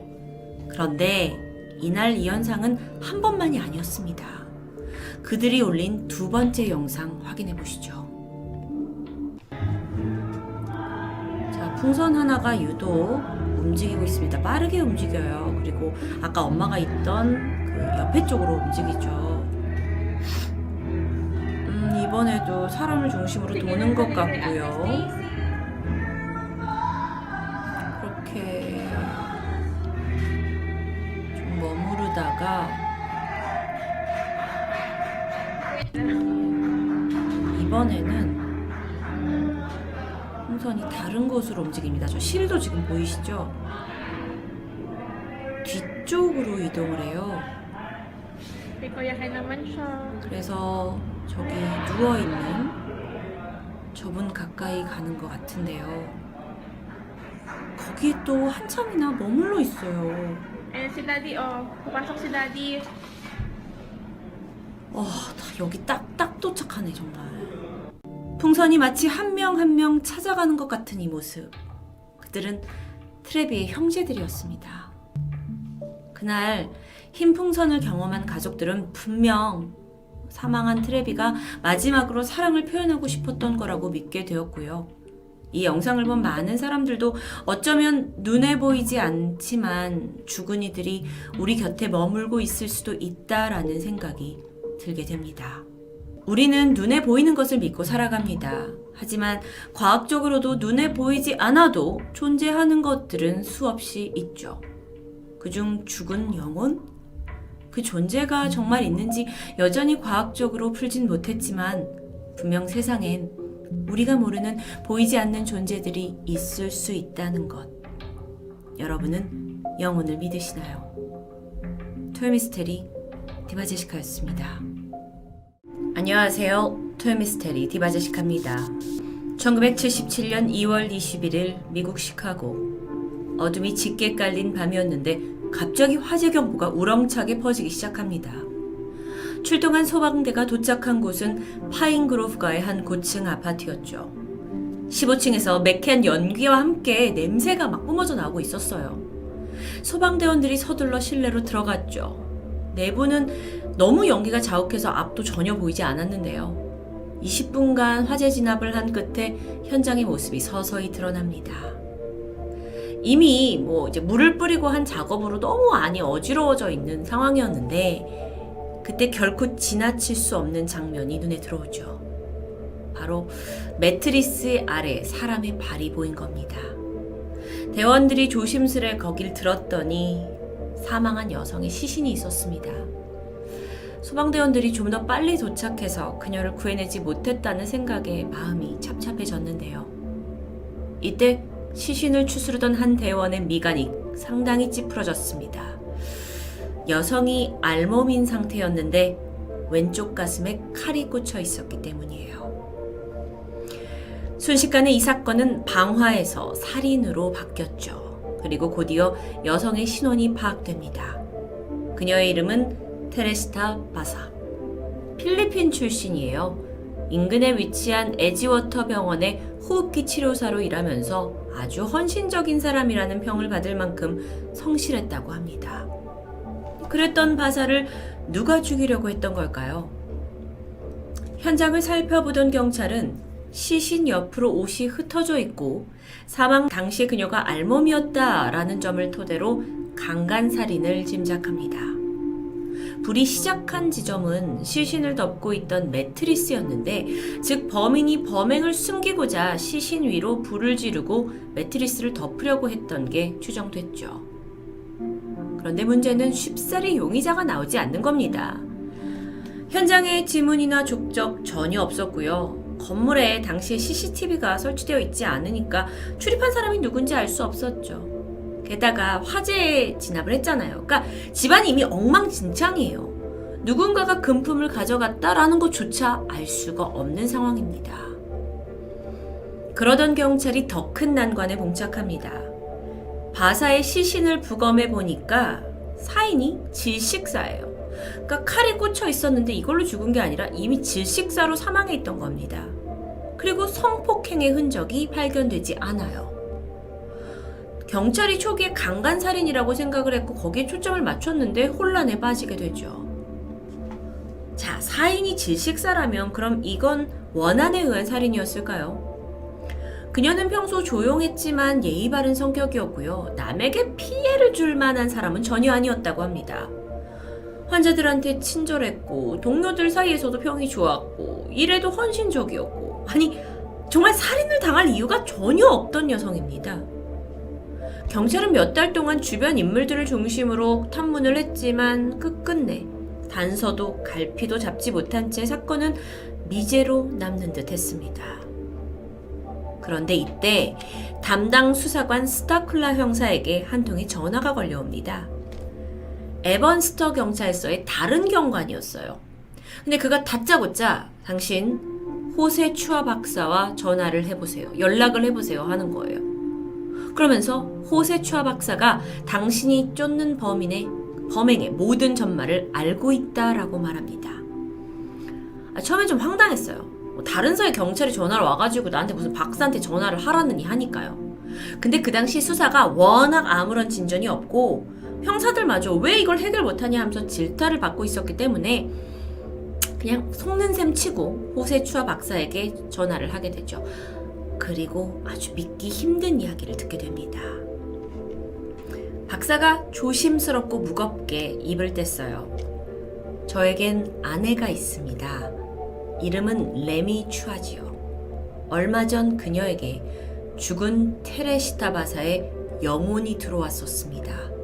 그리고 나는 그때 이 사건의 모든 전말을 전해 들었고요. 난 범인이 누군지 알고 있습니다. 이게 무슨 말일까요?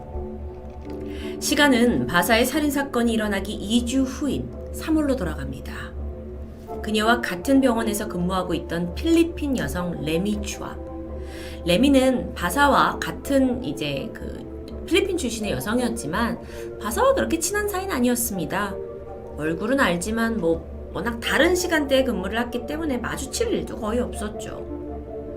바사가 끔찍하게 죽었다는 소식을 듣고 레미가 놀래고 안타깝긴 했지만 사실 조용히 명복을 빌어주는 것 외에 그녀가 어떤 행동을 취하진 않았죠. 그러던 어느 날입니다.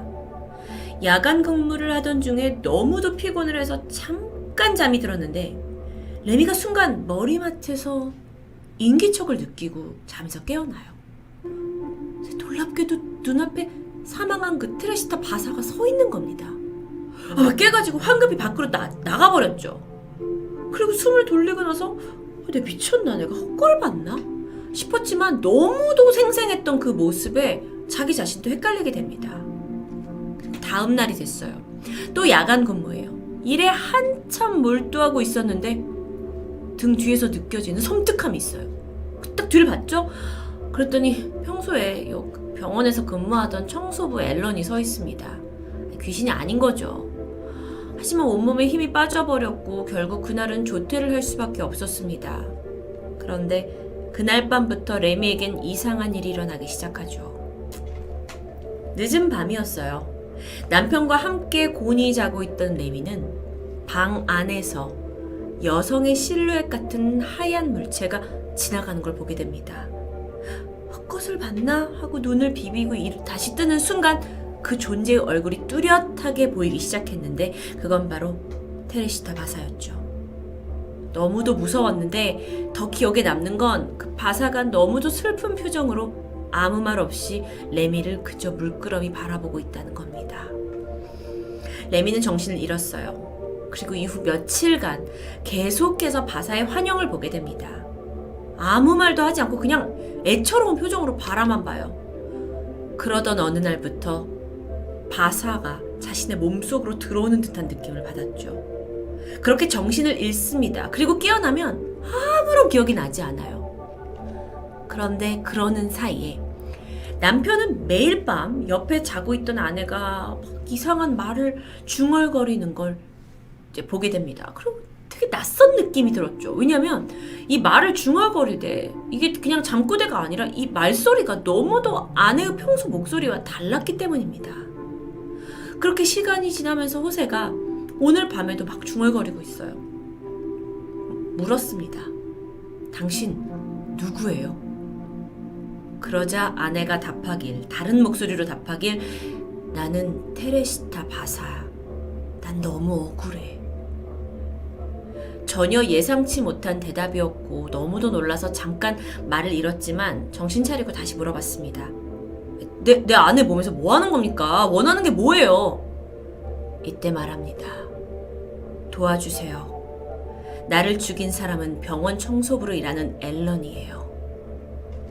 이후에 아내가 바로 가슴 통증을 느끼면서 잠에서 깨어났어요. 남편은 넋이 나가서 멍해졌죠. 이게 무슨 말도 안 되는 상황이야. 근데 어쩐지 이걸 그냥 넘어가서는 안 될 것 같은 느낌이 들었습니다. 그리고 그날부터 자고 있는 아내 레미를 통해 바사의 영혼과 대화를 계속적으로 시도하죠. 다음날 호세가 물었습니다. 앨런이 당신을 죽였습니까? 네, 앨런이 나를 칼로 찌르고 도망갔어요. 호세는 내가 어떻게 당신을 도울 수 있냐고 물었고 이에 바사 영혼은 경찰에 신고해 주기를 바랬는데요. 생각해보세요. 이 상황을 경찰이 믿을 수 있을까요?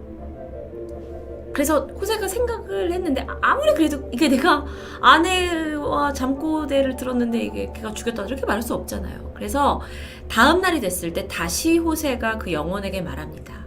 정확한 증거가 있어야 한다고. 이때 바사 영혼이 그날의 상황을 정확히 설명하죠. 앨런이 우리 집 TV를 고쳐주겠다고 찾아왔어요. 이후에 칼로 나를 찔렀고 집안에 있는 보석들을 훔쳐서 달아났어요. 호세는 보석을 훔쳐갔다는 증거가 있냐고 물었는데요. 이때 바사가 자신의 사촌 론 소메라와 켄 바사가 그 보석을 본 적이 있다며 사촌의 전화번호를 알려줍니다. 이렇듯 영혼과의 대화에서 수집된 많은 정보들, 이걸 호세가 자세하게 다 기록으로 남겼고요. 이후 담당 수사관 스타클라 형사와 만나서 모든 메모들을 전해주게 되죠. 처음 형사는 굉장히 회의적인 반응을 보였습니다. 그러니까 죽은 영혼하고 얘기하셨다고요? 그렇게 사건 전말을 악용하게 되셨다고요? 전혀 과학적이지 않은 이야기였기 때문에 오히려 형사는 이 호세, 남편 호세가 사건에 연관된 게 아닌가 의심하기도 했죠. 근데요, 이 사건이 워낙 해결책이 없고 용의자에 대한 실마리도 없다 보니까 믿져야 본전이다 라는 생각으로 그는 병원 청소부 앨런 쇼오리를 찾아가 보기로 합니다. 자신의 집에 있던 앨런 형사는 바사가 죽던 그날 그녀의 집을 간 적이 있냐라고 물었습니다.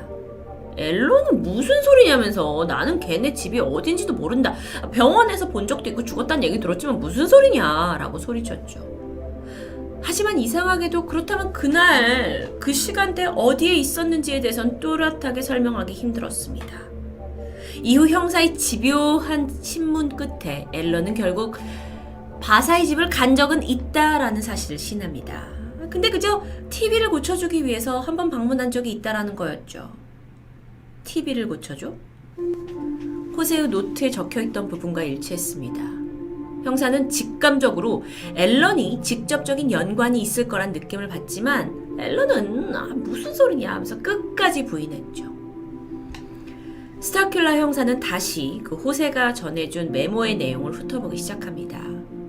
여기서 눈에 띄는 건 훔친 보석. 바사의 어머니가 줬던 것으로 진주와 옥 펜던트로 장식된 목걸이와 귀걸이 세트였습니다. 그래서 바사의 사촌들에게 전화를 걸었죠. 그래서 이게 사실인가 확인합니다. 어머니가 물려준 보석이다라는 부분이 정확한 게 드러나요. 뭐야? 그럼 정말 범인이 앨런이야? 형사는 한 번 더 확인해보고자 앨런의 집을 찾아갔습니다. 띵동. 문이 열리고 그가 마주한 건 앨런의 여자친구 캄이었는데요. 형사는 그녀를 보는 순간 머리를 한 대 맞은 듯 했죠. 캄의 귀와 목에는 바사가 묘사한 그 진주와 옥으로 된 목걸이, 보석이 있었던 겁니다. 형사는 조심스럽게 이걸 어디서 샀냐고 물었죠. 그러자 캄이 말합니다. 이거 앨런이 크리스마스 선물로 줬어요. 이후 형사는 앨런의 자백을 받아냈습니다. 평소 금전적인 문제로 어려움을 겪던 와중에 동료로 일하던 바사가 상당히 돈이 있다라는 사실을 알게 됐고 금품을 훔치기 위해서 TV를 고쳐준다는 이유로 집안에 침입했죠. 살인을 저질렀고 수사에 혼선을 주기 위해 강간살인처럼 보이려고 현장을 조작했던 것도 자백합니다. 이후 앨런의 재판은 1979년 1월 21일에 실제로 열렸는데요. 이때 법원에 있던 판사와 또 배심원 시민들까지 아니 이 기이한 사건에 도대체 어떻게 판정을 내려야 할지 고민하게 됩니다. 사건 해결의 주체가 죽은 자, 즉 유령의 증언이에요. 이게 쉽게 받아들여지지 않는 겁니다. 이 전례 없는 사건에 앨런, 그러니까 이 범인 앨런의 변호사 측에서는 말이 되냐, 유령의 증언 가지고 지금 법정에서 이게 효력이 되냐라면서 주장을 했고 그러다 보니까 이게 재판도 무효로 갈 가능성이 커 보였습니다. 하지만 유가족들도 포기하지 않았죠. 그러면서 재판이 길어지는데요. 결론적으로 앨런 쇼오리는 살인과 방화죄가 인정되었고 14년형을 받게 됩니다. 이건 미국 역사상 유령의 증언을 받아들인 사상 첫 유죄 판정이었습니다.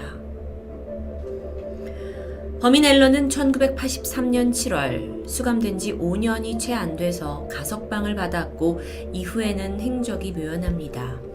레미 또한 더 이상 바사의 환영이 보이지 않는다고 말했고요. 이 사건은 무덤에서 온 목소리라는 제목으로 정말 미국의 많은 언론 매체에서 다루어졌고요. 죽은 사람의 증언이 공식적으로 인정된 테레티사 바사 사건으로 유명합니다. 결국 재판의 결과는 있지만 미국 역사 내에 영원한 미스테리로 남겨졌죠. 사건을 담당했던 모든 것을 눈으로 체험했던 스타큘라 형사 또한 판결 이후에 어쩌면 정말 내가 모르는 또 하나의 세상이 있을 수 있고 영혼이 존재한다라는 것에 이제는 확신을 갖게 됐다고 합니다. 그렇다면 죽은 바사의 영혼은 이제 어디 있을까요? 그녀는 편히 눈을 감았을까요? 아니면 이제는 행적이 묘연한 앨런을 지금까지도 따라다니고 있는 건 아닐까요? 토요미스테리 디바제시카였습니다. 안녕하세요. 토요미스테리 디바제시카입니다. 지금 보시는 이 사진은 영국의 유명 락밴드 비틀즈가 1967년에 발매한 음반 커버입니다. 그리고 이것은 마이클 잭슨이 1997년에 발매한 데인저러스 표지이죠. 이 두 개의 커버에는 공통점이 있습니다. 바로 똑같은 얼굴이 담겨져 있다는 것인데요. 이 의문의 인물은 비틀즈와 마이클 잭슨에게 엄청난 영감을 준 것으로 알려져 있고, 밖에도 동시대의 많은 음반과 책, 영화까지, 그러니까 총체적인 현대문화에 지대한 영향을 끼친 인물로 평가됩니다. 그의 이름은 알레이스터 크로울리. 직업을 말하라고 하신다면 20세기 악명을 떨친 사탄 숭배자인 동시에 흑마법의 대가라고 정의 내릴 수 있겠는데요. 사실 오컬트 세계에서는 그를 모르면 간첩이라고 할 만큼 명성이 대단합니다. 잠깐 여기서 흑마법이 뭔지 설명해 드리자면, 어떤 악의적이고 이기적인 목적을 위해서 초자연적인 힘을 이용하는 행위를 말하는데, 쉽게 말해서 누군가를 향한 저주가 흑마법이라고 할 수 있겠죠. 과연 이 남자는 어떻게 해서 전 세계에서 가장 유명한 흑마법사이자 동시에 아티스트들에게 영감까지 준 인물이 된 걸까요? 1875년 10월 12일 영국에서 태어난 알레이스터 크로울리는 11살 때 아버지를 잃고 홀어머니 밑에서 성장합니다. 그의 유년 시절은 비범하기는커녕 오히려 평범에 가까웠습니다. 게다가 어머니는 아주 엄격한 기독교 신자였고, 그 덕에 크로울리는 기독교 종파가 운영하는 한 기숙학교에서 생활을 하게 됐죠. 그런데 이 학교가 문제가 있었습니다. 도무지 이해갈 수 없는 방식으로 운영됐는데, 학생의 죄를 발견한 교사에게 승진이나 인센티브의 기회가 주어지는 아주 끔찍한 시스템이었던 겁니다. 그렇다 보니 몇몇 교사들은 자신이 좀 그런 이득을 취하기 위해서 일부러 학생이 죄를 짓게 유인하기도 했어요. 또 학생들끼리 이제 친구의 잘못을 고자질한다 하는 건 사탄에게서 그리스도의 왕국을 지켜내는 훌륭한 일이라면서 적극적으로 장려하는 분위기였습니다. 그렇게 크로울리가 12살이던 어느 날, 한 친구가 크로울리가 맥주 마셨어요 하면서 허위 고발을 하게 됐고, 그 벌로 크로울리는 며칠간 골방에 감금됩니다. 그 당시 물과 빵을 제외한 어떤 음식도 주어지지 않았다고 하는데요. 뿐만 아니라 억지로 강제 자백을 강요받습니다. 학교에서 말이죠. 그는 이때 극심한 스트레스와 영양실조로 인해서 신장의 질병을 얻게 되는데, 결국 병 때문에 자퇴를 할 수밖에 없었죠. 그런데 집에 돌아와서 보니까 아들을 향한 어머니의 행동이 아주 충격적입니다. 뭔가 아들을 실패자라고 생각했던 것 같아요. 그래서 크로울리라는 이름 대신 666, 사탄을 칭하는 숫자로 아들을 부르기 시작합니다. 사실 이건 종교적인 억압인데요. 너한테 뭔가 사탄이 씌었다라고 어머니가 암시적으로 얘기하는 거죠. 학교에 적응하지 못한 그것을 벌로 내리는 겁니다. 아니, 이런 예상치 못한 상황 속에서 크로울리는 서운함을 넘어 점점 증오심을 싹틔우게 되죠. 지나친 어떤 금욕 생활을 강요하는 엄마, 게다가 비뚤어진 교육관을 가진 학교, 이 유년기에 남들이 쉽게 경험하지 못했던 것을 경험하게 된 크로울리는 마침내 기독교에 대한 회의감마저 들었고요. 어느 순간부터는 기독교 정신에 반대되는 사탄에 관심을 갖고 급격히 빠져들기 시작합니다. 20살이 되어서 대학에 입학한 그는 자신의 이름을 알레이스터로 바꾸기도 하죠. 알레이스터란 그리스어로 복수의 신을 말합니다. 알레이스터는 오래된 서점들을 찾아다니면서 마녀, 흑마법, 루시퍼 같은 악마를 소재로 한 고서적을 닥치는 대로 읽기 시작했습니다. 점점 빠져들수록 그는 더욱더 체계적으로 내가 흑마법을 익혀야겠다라는 욕망에 휩싸였고요. 급기야 1889년 오컬트 비밀결사단체 황금여명회에 가입하기에 이릅니다. 여긴 황금새벽회라고도 불리는데, 쉽게 말해서 회원들에게 점성술, 연금술, 그리고 타로를 가르치는 일종의 마법 학교라고 볼 수 있습니다.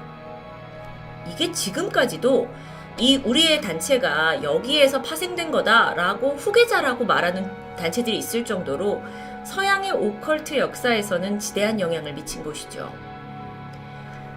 한 예로 그러니까 여기에서 속해 있었던 대표적인 회원을 들자면 소설 드라큘라의 저자 브람 스토커, 그 밖에도 뭐 노벨 문학상 작가, 유명 여배우까지 상당히 많은 저명인사가 속해 있다고 합니다. 어쨌든 22살의 크로울리가 여기에 들어가서 흑마법에 대한 열정과 재능을 인정받더니 꽤 높은 자리까지 단체에서 올라갑니다.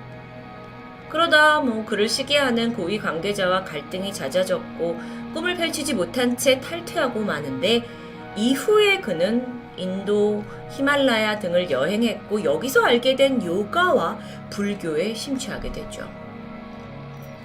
지금까지 스토리는 어쩌면 뭐 오컬트에 푹 빠진 한 청년의 파란만장한 일대기 정도로 볼 수 있겠지만 그의 인생의 결정적인 사건은 결혼 후 아내와의 여행에서 발생합니다. 크로울리와 아내 로즈는 이집트 카이로를 방문하게 되는데요. 이때까지만 해도 신비주의에 별 관심이 없던 부인이 갑자기 이집트에서 남편에게 예기치 못한 부탁을 합니다. 여보, 나는 호루스 신을 만나보고 싶어요.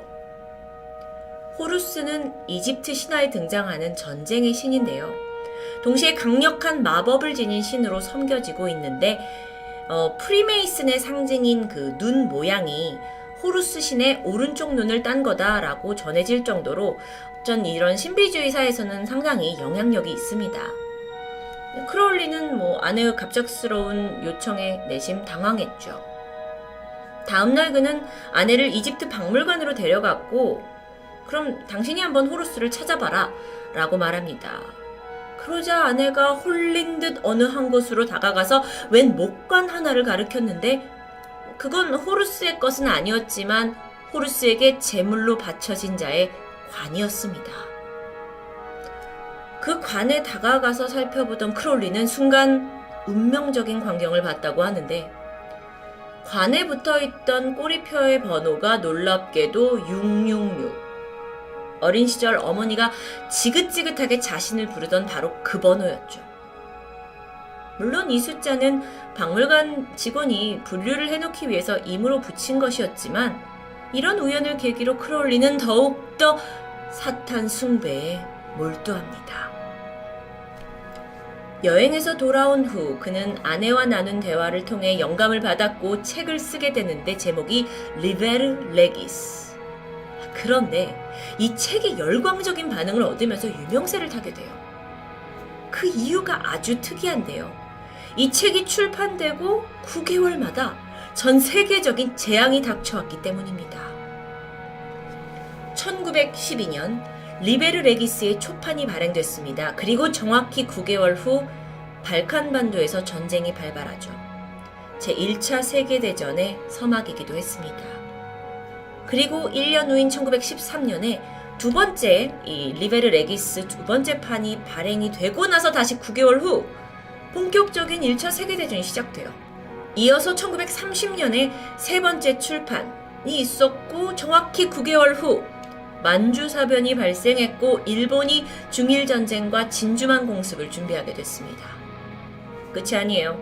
마지막으로 1934년 12월 22일 네 번째 출판 이후 정확히 9개월이 지나서 역사적인 2차 세계대전이 발발합니다. 이게 우연의 일치인지 아니면 크로울리가 걸어놓은 흑마법이 통한 건지 몰라도 이 기막힌 타이밍이 알려지면서 그의 책은 지옥의 성서다, 악마의 책이다 라고 불렸고요. 많은 사람들에게 두려움의 대상이 되었죠. 그런데 출판 이래 9개월이라는 어떤 숫자가 뭔가 의미가 있는 걸까요? 여기에 대해 크로울리가 설명을 하길 9개월은 태아가 자궁 밖으로 나오기 전까지 뱃속에 몸을 웅크리고 있는 시간이다. 마침내 때가 되면 행성은 피로 씻겨져서 새롭게 시작한다는 의미가 있다라고 대답합니다. 평생 동안 흑마법을 익혀온 그가 정말 자신의 책에 어떤 인류에 대한 저주라도 담은 건지 궁금해지는데요. 그렇다면 도대체 이 책은 어떤 내용일까요? 그는 자신이 이집트 전쟁의 신 호루스에게 운명적인 계시를 받았다고 주장합니다. 그 계시의 내용을 요약해보면 2000년마다 인간을 다스리는 신들이 바뀌는데 지난 4000년간은 각각 목의 사회, 북의 중심의 시대였습니다. 하지만 앞으로의 2000년은 왕좌에 앉은 어린아이의 시대라는 것이었죠.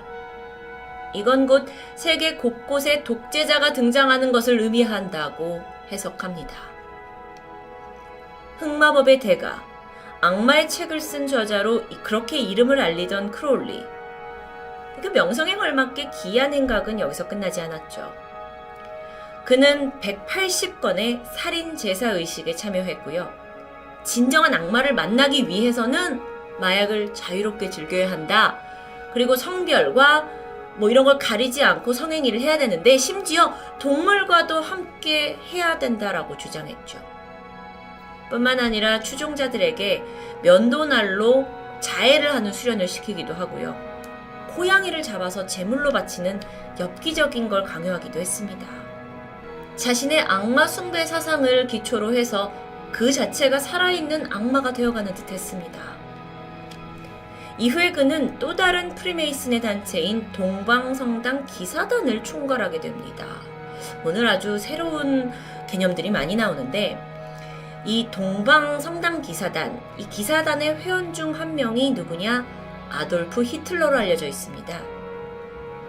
실제로 히틀러는 오컬트에 심취한 것으로 유명하죠.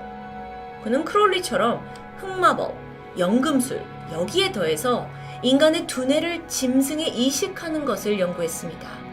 물론 그 모든 것의 목적은 세계 정복이었죠. 그렇게 사탄 숭배로 자리 잡은 크롤리의 최후는 이상하게도 순탄치 않았습니다. 노년이 되어서 각종 법정 문제에 휘말렸고 전 재산을 탕진해버렸죠. 이후 기사단에서 연금을 받긴 했는데 1947년 아편 중독으로 쓸쓸히 죽음을 맞이했습니다. 죽는 순간마저도 마약에 취해 있었다고 전해지죠. 그런데 그의 죽음 이후 영향력은 예상치 못한 곳에서 입증되기 시작합니다. 마이클 잭슨 같은 대중스타들이 그를 추종하기 시작했던 겁니다. 시대적으로 봤을 때 히피 문화가 급격히 발달했고 젊은이들 사이에서는 이전과 다르게 개인의 자유, 해방, 나아가서 약물, 자유로운 성생활이 어떤 유행처럼 번지고 있던 때였습니다.